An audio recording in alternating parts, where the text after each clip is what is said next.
Krystyny Kasia z portalu Eurowizja.org. Zabieram Was dzisiaj prosto na paryską ulicę, gdzie udało nam się porozmawiać z Barbarą Pravi, reprezentantką Francji podczas konkursu piosenki Eurowizji 2021 w Rotterdamie. Allons-y, on y va! Donc, je veux commencer par une chose vraiment abordée par la presse française. Donc, les comparaisons à Edith Piaf seront continuées à apparaître, même en Pologne. Ici, Edith Piaf est une légende, c'est un symbole de France et surtout pour la génération vieille, peut-être la génération de mes grands-parents. Donc, qu'est-ce que tu penses de cela? Bah, moi, j'adore cette femme. Je trouve que c'est une femme incroyable. Et en plus, on ne le sait pas beaucoup. Mais moi, ce que j'aime chez elle, c'est que c'était une immense compositrice. Et elle écrivait aussi beaucoup de chansons. Et en fait, on pense souvent que c'était les autres qui écrivaient ces chansons, mais c'est pas vrai. Et moi, j'ai vraiment une admiration insensée pour cette femme. Je trouve que toute son histoire, tu sais, elle a grandi dans un cirque. Elle vient d'une famille très, très pauvre. Et en fait, elle a tout transformé. C'est une success story, quoi. Et puis, il y avait une forme de vérité dans ses chansons, dans sa façon de chanter qui est insensée. Donc, moi, j'adore cette comparaison. Je la trouve... elle m'émeut beaucoup. Et après, je pense aussi qu'on a toujours besoin d'associer pour se sentir en sécurité, tu vois. Ça fait plaisir de se dire que c'est la nouvelle quelque chose. Maintenant, je me considère pas du tout comme étant la nouvelle Edith Piaf. Je suis Barbara Pravi, je fais ce que je peux avec ce que j'ai pas la même histoire, j'ai pas la même façon de chanter, et puis j'ai 28 ans, j'en ai pas 100. Donc mais je suis hyper fière, bien sûr, parce que pour moi c'est vraiment ce qu'elle est, Edith Piaf, c'est vraiment classique chanson française. Et moi, c'est ce que j'aime aussi. Donc, moi, je suis ravie de cette comparaison. Ah oui, je pense que beaucoup de gens en Pologne aiment toujours la chanson française. C'est vraiment populaire. Donc, je suis vraiment sûre que le gens polonais va aimer ta chanson pendant l'Eurovision aussi. Ah, j'espère. Oui, j'espère aussi. Je suis la francophile, donc vraiment, j'espère. Et dans quelques entretiens, tu as mentionné que quand tu écris une chanson, tu la adaptes, tu la personnalises pour la personne, l'artiste spécifique. Donc, pour qui as-tu écrit Voilà? Voilà, je l'ai écrite pour moi. En fait, si tu veux, il y a vraiment... quand on me demande d'écrire pour quelqu'un d'autre, là, je suis obligée de personnifier parce que, évidemment, que tu vois, quand j'écris pour Valentina, j'écris pas la même chose pour Valentina que ce que j'écris pour moi parce qu'on n'a pas le même âge, parce qu'on n'a pas vécu les mêmes choses, etc. Et c'est ça qui est hyper intéressant, c'est de réussir à jouer un peu avec les deux aspects, c'est-à-dire quand on me demande d'écrire pour quelqu'un d'autre, je dois me mettre au service de l'autre personne, et quand je dois écrire pour moi, je me mets à mon service. C'est-à-dire, j'essaye de chercher à l'intérieur de moi quelle est la chose la plus juste, qu'est-ce que j'ai vraiment envie de raconter, qu'est-ce qui va faire que quand je vais le chanter, je vais être moi-même touchée parce que ça va, tu vois, ça va faire des espèces de petits ça va déverrouiller des choses à l'intérieur de moi. Oui, je pense que je peux vraiment voir que tu es vraiment touchée par ta chanson. Donc, oui, c'est vraiment c'est extraordinaire pour moi. Et, du coup, à Rotterdam, tu représenteras la France et je pense que pour la première fois, tu ne seras pas seulement Barbara Pravi, mais aussi la France. Et donc, qu'est-ce que ça fait? Bah, je suis super fière. Je suis super fière parce que, tu vois, c'est ce qu'on disait par rapport à Edith Piaf. Moi, ce que je fais, c'est vraiment de la chanson française. J'écoute quasiment que de la chanson française. J'adore la langue française. Je trouve que c'est une langue magnifique. Et du coup, c'est une espèce de fierté, mais fierté mélangée d'humilité et de beaucoup tu vois, je ressens beaucoup de gratitude, en fait, de par le fait que les Français m'aient élue, etc. Je suis super fière. Vraiment beaucoup de fierté. Donc, je dois te demander, parce que depuis quelques années, la Tour Eiffel était présente dans la scénographie des artistes qui représentaient la France et beaucoup d'enthousiastes du concours blaguent à ce propos. Donc, je dois demander, est-ce que la Tour Eiffel sera présente pendant ta présentation aussi? Non! Pas du tout, pas du tout. Mais non, je vais faire quelque chose de très sobre, de très... si tu veux, la chanson, elle est tellement straight to the point que je peux pas faire un truc derrière avec des baguettes, des danseurs, ça n'aurait aucun sens. Ce que raconte la chanson, c'est voilà qui je suis, c'est-à-dire me voilà, et je vais pas rajouter d'informations à l'information. Et Ah, moi, le pari que je prends, c'est que la chanson est extrêmement française, ma façon à moi de la chanter est extrêmement française. Je vais pas en plus rajouter des couches de France, tu vois. Ça se sent déjà rien que dans ma façon d'être. Donc, il n'y a pas besoin de mettre des tours Eiffel et des baguettes et des bérets. Ce serait ridicule. ah oui, oui, c'est vrai. Aussi, c'est vraiment c'est odd d'imaginer Edith Piaf avec la Tour Eiffel, donc je pense que c'est la même chose. Dans quelques entretiens, tu as mentionné que tu avais, ou je ne sais pas, peut-être tu as toujours les problèmes avec les comparaisons aux autres, les autres artistes, les amis, et comment tu abordes ces problèmes aujourd'hui? Alors, je l'ai eu pendant très longtemps et c'est toujours enfin, tu sais, je pense que c'est un peu le combat d'une vie, quoi. Comment est-ce que tu te sens? Quelle est ta place? Est-ce que tu fais les choses pour toi ou est-ce que tu fais les choses pour le regard des autres? Qu'est-ce que tu acceptes? Qu'est-ce que tu n'acceptes pas, etc. Et ça l'est de moins en moins. Et c'est ce que raconte Voilà aussi, tu vois.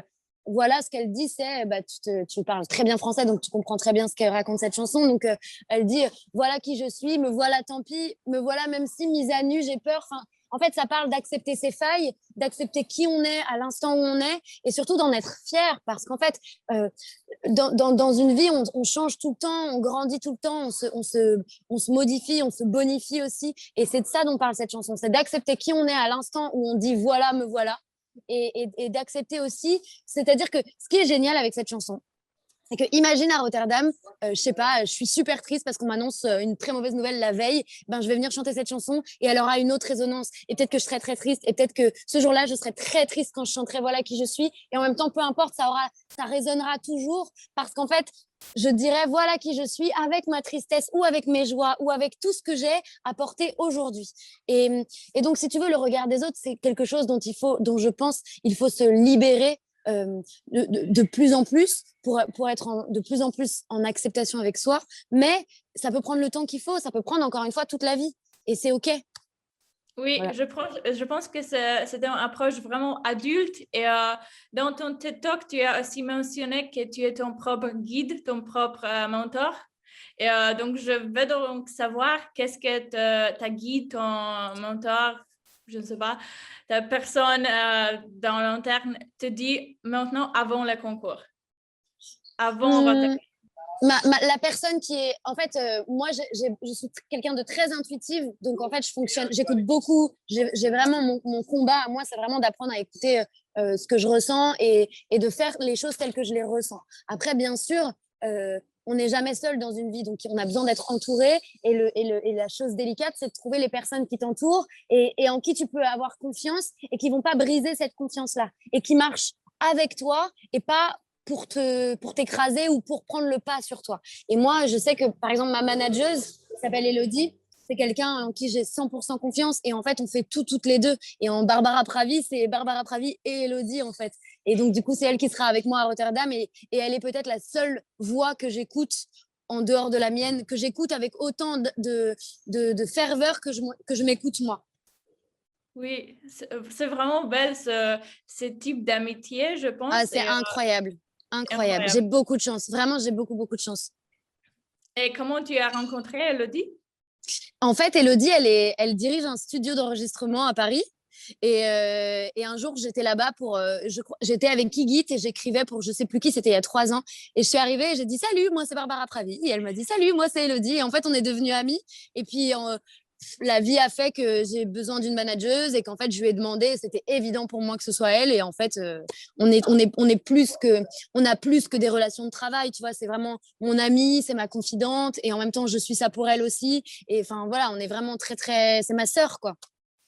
Ouais, c'est vraiment extraordinaire. C'est super C'est pour toi. extraordinaire, ouais, vraiment. J'ai beaucoup, beaucoup, beaucoup de chance, vraiment.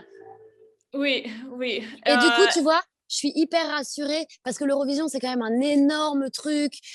Tu peux très vite te perdre un peu dans tout ça, dans toutes les informations que tu as tout le temps. Et en fait, je suis hyper rassurée de savoir que cette femme-là, elle est avec moi parce que j'ai l'impression qu'il peut rien m'arriver de grave et qu'il peut pas y avoir de problème parce qu'on est toutes les deux et parce qu'on est des deux piliers l'une pour l'autre. Donc, c'est trop bien.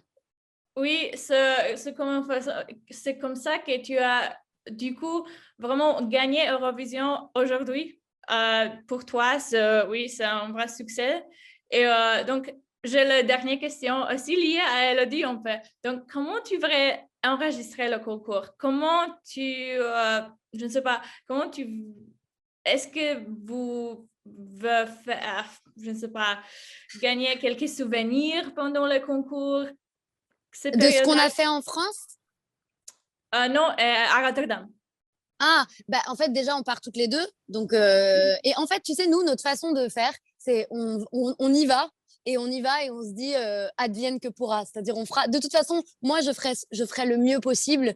Je sais que les équipes qui travaillent avec moi c'est vraiment pour le coup des gens formidables. Même les gens de l'Eurovision en France on s'entend hyper bien. Ils sont très attentifs à ce que je veux. Ils me font confiance donc ils savent que je sais ce qui est le mieux pour moi. Et donc, du coup, ils avancent vraiment dans mon sens. Et donc, à Rotterdam, on va y aller et on va se marrer, quoi. On va y aller, on va rire. Moi, j'ai hâte de rencontrer les autres candidats. Je sais que ça risque de pas être exactement comme les autres années à cause du Covid. On va peut-être moins avoir la chance d'être ensemble et tout ça. Mais en fait, les peu de moments qu'on aura ensemble, moi, j'ai envie que ce soit des moments de joie.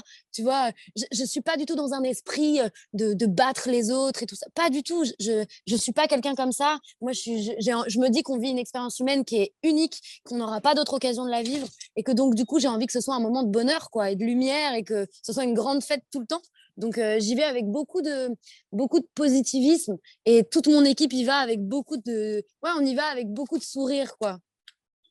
Oui, je, Et on gardera ça en mémoire. On gardera cette espèce de semaine complètement dingue où en fait on était 15 à Rotterdam en train de chanter. Enfin, c'est dingue, c'est n'importe quoi.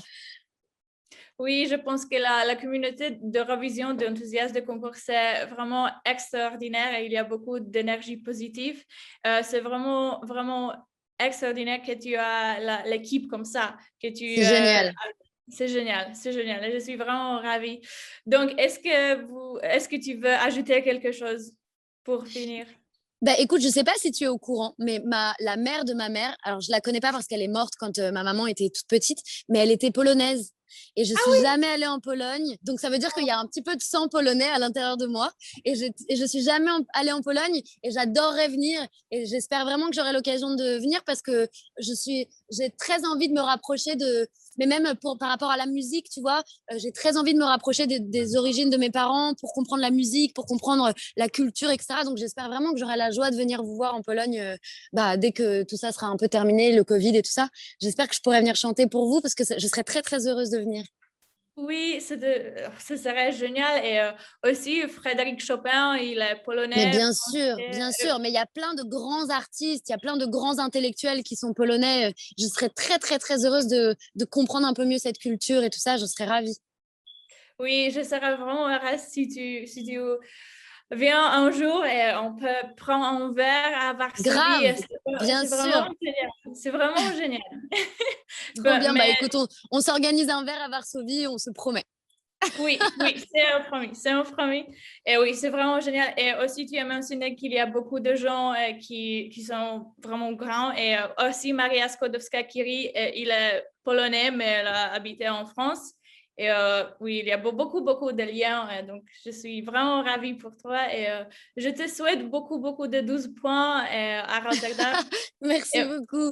moi, je suis vraiment heureuse qu'il y a beaucoup d'artistes francophones qui sont vraiment à Eurovision cette année. C'est aussi C'est Dion trop de... bien. Ah ouais, je suis trop contente. Je suis tellement heureuse de me dire que la langue, enfin, c'est arrivé. Tu te souviens, je sais pas si tu te souviens, mais l'année de Céline Dion et Lara Fabian, c'était pareil. Il y avait deux chansons en français et je trouve ça hyper beau. En fait, je trouve que c'est déjà une super belle victoire pour la langue française, quoi. Et je suis super fière, très très fière Et qu'on soit deux là-dessus. c'est aussi la Malte qui chante un peu en français. Oui, je me casse, bien sûr, bien sûr. Donc c'est vraiment, c'est fantastique. Ouais, je suis trop contente. Merci beaucoup. Merci. Bah, merci à toi et puis gros bisous et à bientôt à Paris, du coup, pour l'Eurovision Junior ou à Oui, Varsovie. j'espère. À Paris ou Oui, à Varsovie. trop Merci bien. beaucoup. Gros Merci. bisous, bisous, bisous. Bisous. Ciao. Ciao. Jeżeli podobał Wam się nasz wywiad, nie zapomnijcie zostawić łapek w górę. Dajcie nam też znać w komentarzach, z kim chcielibyście zobaczyć kolejny wywiad, a także co Wy sądzicie o propozycji Voila. A bientôt!